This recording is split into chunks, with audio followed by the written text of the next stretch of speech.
Praise the Lord. Welcome to AIM. We are here, guys, 50-acre farm. If you guys didn't see the previous video, go check it out. Nana and I had a little adventure to the orange tree right there. Amazing. We're here at the 50-acre farm. Somebody has stopped over there to check us out. We are here at the 50-acre farm. Well, seems like a storm is coming.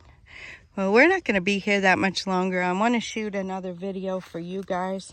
The coconut is doing well. The corn, guys, it's amazing. The cedar that we bought to plant the corn. Whew. Last time my husband came, there were 4 people going down one row planting corn. They were skipping it. This is the recommended planting distance. They were planting it from here, 1, 2, 3, right? They were skipping. And there were 4 people in one line planting one row of corn. This one, it's amazing. You have one person just running down the line with the corn planter, planting it at the specific spacing, right? The specific spacing, and then all you have to do is go over a little bit, and they're using this rope here, this string, to run the line so they can run straight down the line and plant. Very, very good. So we will have a bumper crop of corn this year, the Lord willing, and yeah, it's going to be amazing, amazing, amazing. We thank God for it. And Evo is here. He's been weeding a lot now. So taking the plantain. Wonder if we can find the plantain we passed on the other video. This one's happy. This one's happy. Up him. Yeah.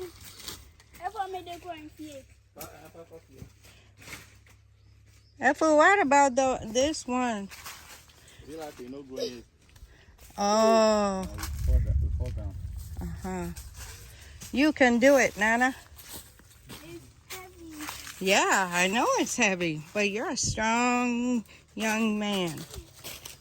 Very, very strong young man. So they are harvesting the plantain that is ready now. So we're gonna take it. It's getting quite dark over there.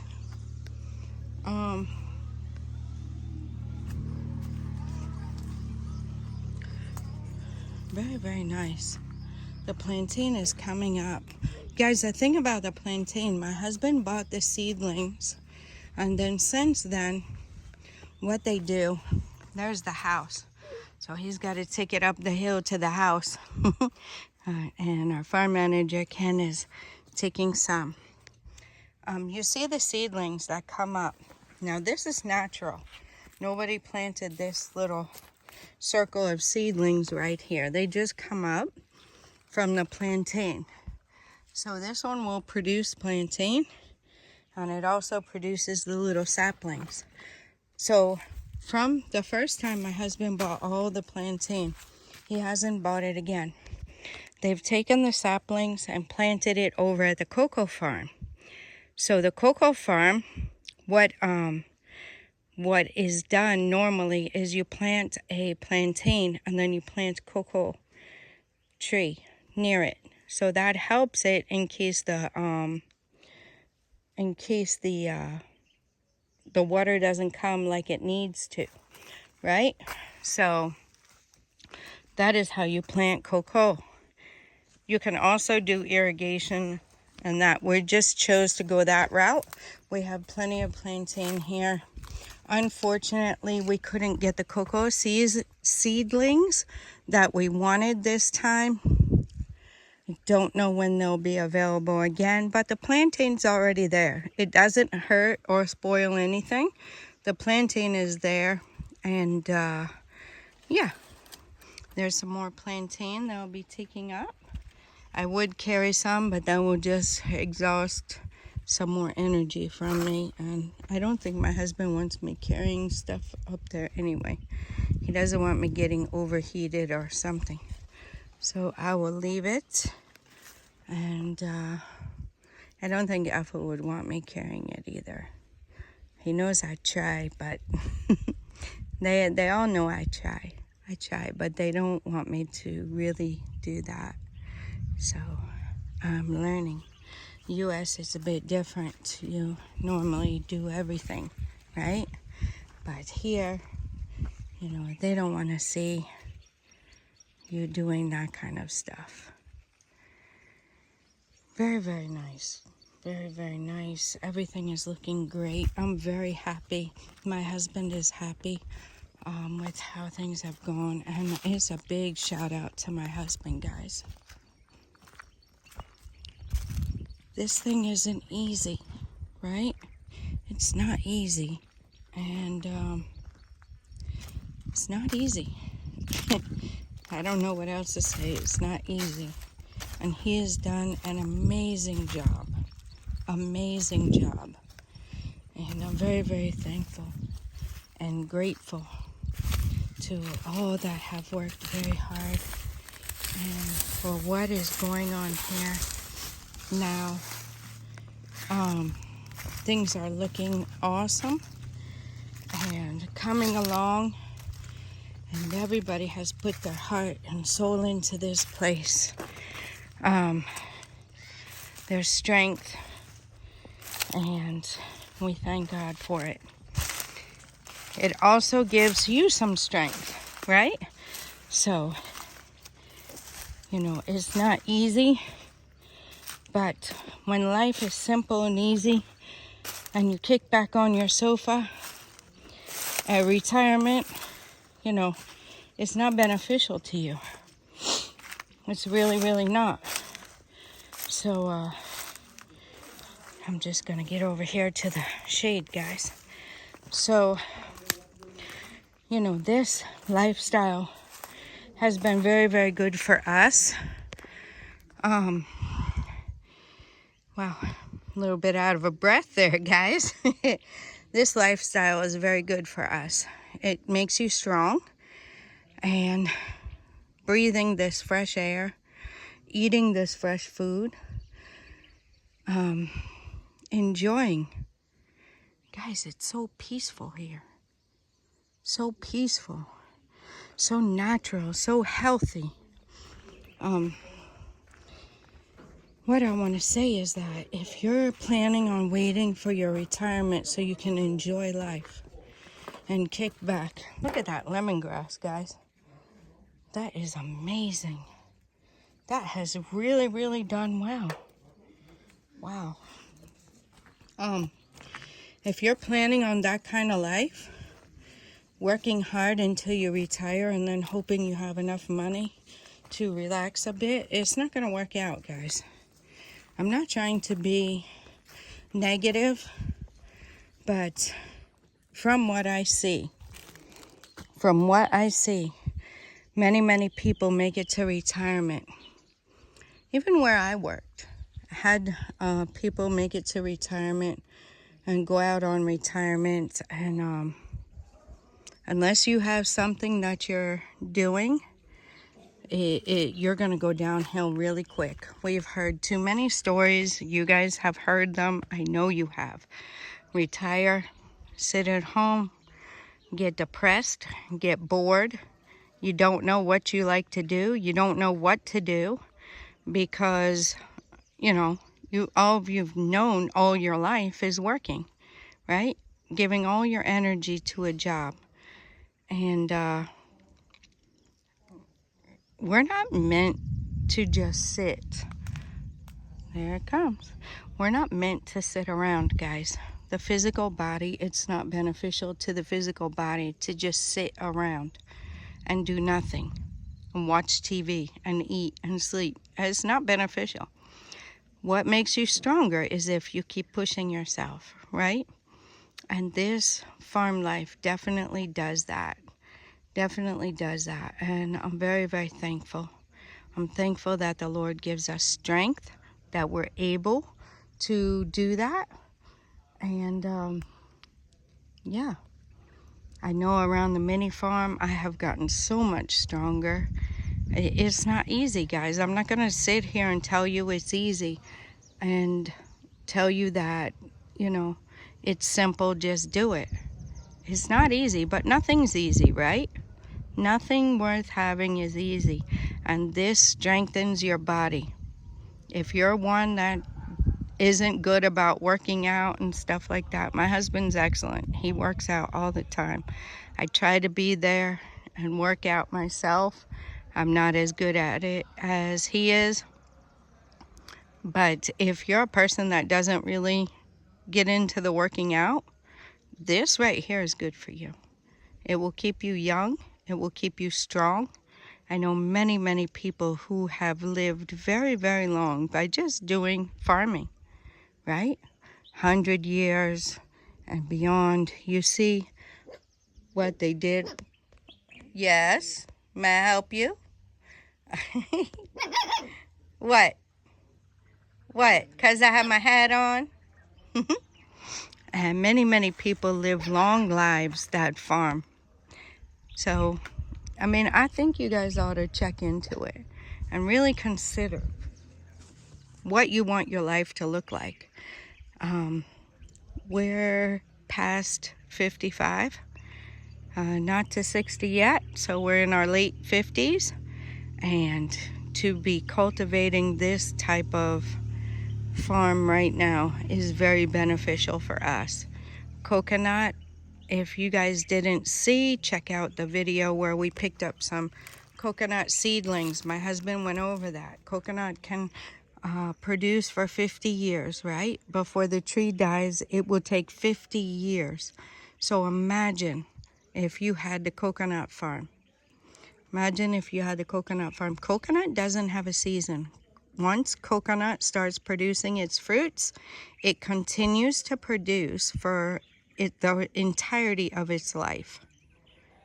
So that is the benefit of coconut. Cocoa, there's a benefit to that. There was cocoa on this land already. My husband had to work diligently with the agri officer and get it in shape. And now it's already been producing, but not well because it wasn't maintained. So now it is being maintained. It will produce very well. And yeah, it will produce very well. The good thing about cocoa is you already have a buyer. It's only legal to sell it to the government, right? So there you have it. You have your buyer. They will buy all of it. They set the price, but at the end of the day, we didn't do much. And they give you seedlings a lot of times. They couldn't get ours this time, but next go around, I'm sure we will have it. And we will be producing more cocoa. So cocoa is good. As long as you take care of it, you'll have your buyer all the time. So that is a benefit there. You don't have to go and find a buyer. The buyer is there. Whatever it is you want to plant, guys. Corn. Corn is very, very good. Half of the feed of poultry is corn, right? People use corn for everything here. People use corn for banku, for kenki. They use corn for all kinds of stuff. Aquili. They use corn for a lot of things, right? Corn is used in a lot of things. And you can't go wrong with corn. That's more of an intensive crop where you have to be on top of it. That's more labor intensive. I'm not saying that the coconut isn't labor intensive, but the corn is, constantly planting, reaping, and harvesting and reaping your corn and getting it ready for market. So, I mean, it just depends, guys, what you want to do. If you want to do poultry is a very good, lucrative business if you want to get into that. There's so many things, guys. I can't list them all. There's so many things. So I think you guys should consider, what do you want to do? Do you want to retire and wait on a check to come and make sure it's going to come every month? And maybe you can afford your bills and maybe you can't. Maybe you have to go back out and work again just to have a little money to buy your food or whatever. Let me tell you another thing. You become healthier when you come here. A lot of people are concerned about their health care and all of that. What if you didn't need the health care, right? What if you didn't need so much medication and things like that? What if you were healthy and didn't need all those things? I'm just throwing these things out there, guys. Prevention is better than cure, right? And there's something about this lifestyle that is very, very healthy, and very healthy for children, very beneficial for children. Imagine if you were here and your grandchildren will come and visit you and enjoy the farm and all of that, right? Yeah. So that's just a little word of encouragement, guys. Consider it. Consider, you don't have to go with 50 acres. You can do 10, right? 10 is usually, the lowest you want to go. So you have a good amount that's going to sustain you. That's the main thing why people fail here and have to go back. They didn't think about sustaining themselves. They calculate everything in dollars, and then they think things are cheap, and when their money's gone, because there's nothing else coming in, what are you going to do? But the lifestyle here is much, much better. Our house is paid for. When your house is paid for, you don't have those other kind of bills over your head like that. There you go. You can live a bit free, right? And you can live better. You live like no one else in the present, so you can live like no one else in the future. Meaning, sacrifice now. Cut out some of the luxury things. What could you cut out that you could be saving money towards building your life like this? We cut a lot of stuff out, guys. We cut a lot out so that we could afford this type of life, so we could afford to buy this farm, so we could afford to build this house, so we could afford to build our house and buy the mini farm, so we could afford the animals, so we could afford to come here and live and have money until this stuff starts making us money, right? We started a small poultry business, and it's growing. Our chickens are getting older, and the next batch will be coming in soon, the Lord willing. And we will keep moving forward. Every time we get more chicks, we will get more and more. We are making provision for that as the egg sales come through. We are making sure that is part of what you do. You make sure you have money for your next set of birds, and you make sure you add some, right? So you add some birds. Yeah. So that's my encouragement for you guys. I hope you enjoyed this video at the 50-acre farm. Nana is here listening to all of this wisdom, and he knows it. He's learning it, and he's very, very smart. I know he's going to go way further, way faster than his grandparents, because he's growing up learning these things, and it will benefit him in the future. He will do far more than we can ever think or imagine, and we thank God for that. Imagine if you could leave that legacy for your grandchildren, right? It's not about us, guys. It's about the future.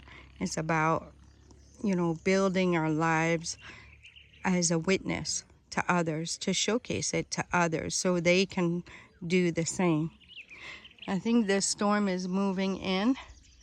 I feel a little bit of the cooler air coming, so it'll probably be a good little thunderstorm. Yeah, I think we're gonna get ready to go. I might be able to grab you guys one more video. I'm not sure, but as for this one, it's getting a little lengthy, so I'm gonna stop it there.